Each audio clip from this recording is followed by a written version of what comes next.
Bom, nós recebemos hoje no Arquivo Histórico de Jaraguá do Sul o senhor Antônio Prade, ele que é uma pessoa que deu uma contribuição para Jaraguá do Sul, pelo fato de justamente ter feito uma série de registros fotográficos desde a década de 50, portanto, uma pessoa que contribuiu para que a memória fotográfica de Jaraguá do Sul, imagens do patrimônio histórico, imagens urbanísticas, fossem preservadas. Sr. Antônio, conta um pouco para nós sua aventura como fotógrafo amador em Jaraguá. Dois motivos. Primeiro, papai me deixou um legado que foi destruído pelas minhas irmãs e pela minha mãe, que não posso recuperar, mas ele tinha perto de 200 ou 300 negativos. Isso me chamava muito a atenção. Segundo, a mania que meu pai tinha de me contar a história do passado, dos pais, dos avós. E eu notava nisso que faltava a imagem, a história não estava completa sem imagem. Como eu gostava de fotografia, passei a fotografar adoidado, né? Fotografar de todas as maneiras, e isso não no sentido de fazer história, mas de gravar o momento. Eu achava bonito a fotografia daquilo que eu tinha feito. E com isso, bem ou mal, hoje eu estou com um certo patrimônio fotográfico, como é o exemplo, por exemplo, de quase 1 hora de filmagem a cores do centenário de Jaraguá, que eu vou passar para vocês. Certo.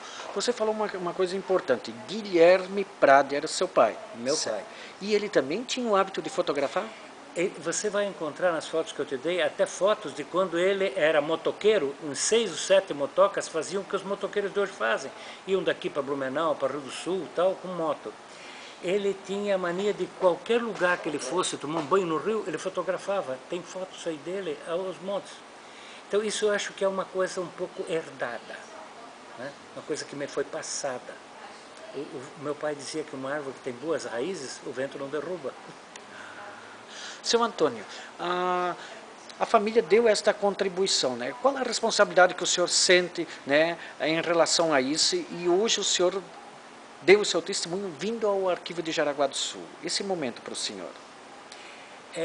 Talvez a concretização de um sonho. Eu tinha o conhecimento de muita coisa, como você pôde comprovar, e tinha medo de morrer levando isso comigo, como muitas pessoas fizeram.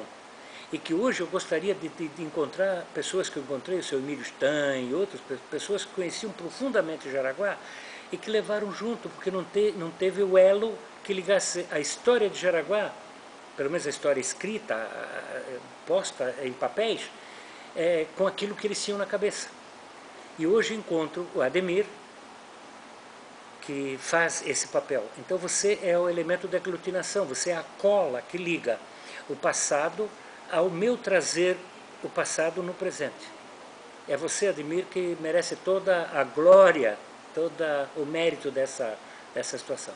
Certo, né? Na verdade, o que o senhor fez, né, foi um zelo pela história da cidade, né? Eu tenho amor por Jaraguá. Exato. E a gente verificou que são momentos assim que, inclusive, de mudanças, né, que aconteceram em Jaraguá do Sul, por exemplo, a chegada do paralelepípedo, né, e a urbanização na década de 40, no período do auge da guerra. Eu queria que o senhor falasse sobre isso. Bom, antes de falar da guerra, você me fez lembrar que naquela estação que nós chamamos de Estação Velha, hoje tão remodelada, está tão bonita, eu vi descerem alguns tanques de guerra, que na época eram pequenos e tal, da estrada de ferro, que pela estrada de ferro vieram de Curitiba, pela estrada de ferro, e desceram aqui em Jaraguá para seguirem daqui para Blumenau, no centenário de Blumenau. Para mim aquilo foi uma coisa, ver um tanque de guerra que a gente sabia que existia, os carros de combate, na Segunda Guerra Mundial, mas eu vi eles aqui em Jaraguá, descendo na estação. Para mim aquilo eu contei para papai, mamãe, contei para todo mundo. E eles saíram dali, pegaram a Marechal Deodoro e foram a Blumenau pelo chão. Pelo chão, por Pomerode. No centenário de Blumenau. Olha, eu ainda tenho a revista Vale do Itajaí, do centenário de Blumenau, que eu me esqueci de trazer hoje, eu vou doar para vocês, é do centenário de Blumenau. Com fotos do Bush, daquele pessoal que mandava na época em Blumenau. Certo. E como é que foi aquele dia que o senhor se inspirou para fazer esta foto aqui, né? E que traz o perfil urbanístico? O senhor, inclusive, lembra até o nome do funcionário da prefeitura. Isso aqui é uma memória, né, muito valiosa. Esta foto que você está mostrando aqui, essa vai ter uma história engraçada, porque vai te surpreender. Eu acabara de comprar uma máquina fotográfica, eu estava inaugurando ela, bati coisa que no momento não me dizia que seria tão histórico.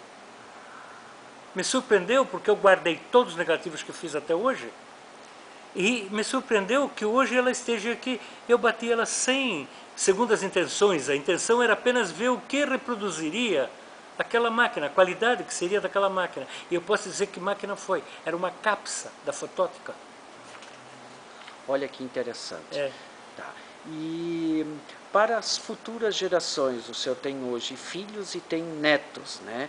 O que o senhor vai dizer, né, para eles em relação ao que o senhor registrou e o seu pai registrou e que isso faz parte da história de Jaraguá do Sul que estava guardado lá em Itajaí?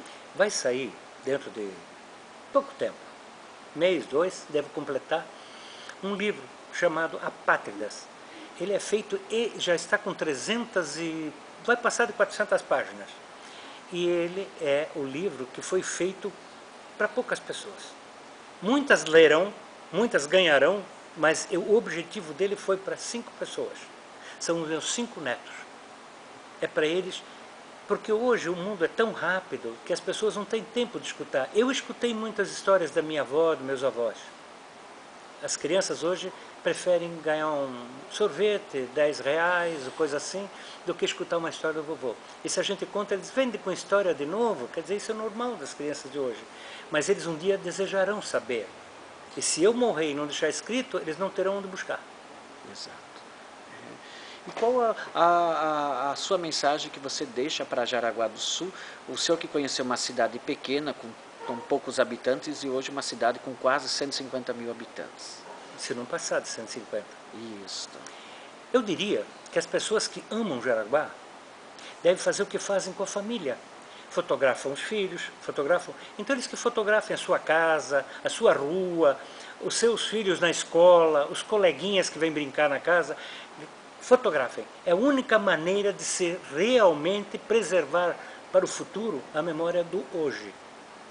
Como nós estamos revendo aqui, o ontem, e ele já foi um dia, foi o hoje.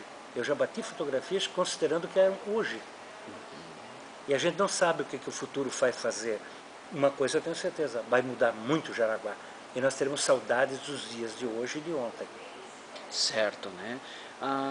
O senhor já caminhou novamente, agora nos últimos dias ou meses, caminhou pelas ruas de Jaraguá para ter em mente, na época que o senhor andou há 50 anos, há 60 anos atrás? Fazer assim, caminhar não, mas de carro, devagar. Passei um fim de semana aqui com o Walder, e eu fiz isso. Eu passei um sábado, eu fiquei aqui um domingo, dormi na tua casa, já faz algum tempo. E eu aproveitei olhar e tirava a imagem que eu estava vendo e colocava a imagem que eu tinha. É totalmente, não é a Jaraguá, é uma Jaraguá 2. É uma outra Jaraguá. A minha Jaraguá era uma cidade que a gente podia jogar uma partida de futebol na Marechal Deodoro sem que passasse um carro. Os carros eram... Gruba tinha carro, Braita tinha carro, Marcato tinha carro, Ufnisse tinha carro, o Sememata tinha um carro. Matou meu cachorrinho. Atropelou meu cachorrinho. Eu tinha um cachorrinho peludinho, um dia o cachorro correu na rua e o Seme não pôde desviar, matou meu cachorro. Aquilo me criou um ódio tão grande que eu queria que aquele carro pegasse fogo. Era próprio de uma criança de 7 anos, 8 anos.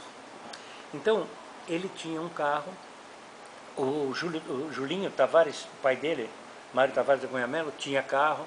Eram raras pessoas, Valdemiro Mazurek tinha um carro. Ele tinha um hospital do lado onde morreu o meu tio Vitório, foi do lado da Ponte Nova, ali. Era uma casa de saúde.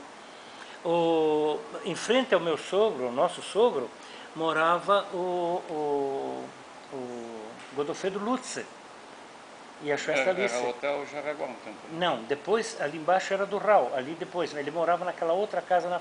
Onde a Bento morava. E era a casa dele. Ele foi médico aqui. Um dos detalhes do Godofredo Lutz, que muita gente não conhece, ele era extremamente político. Ah, é?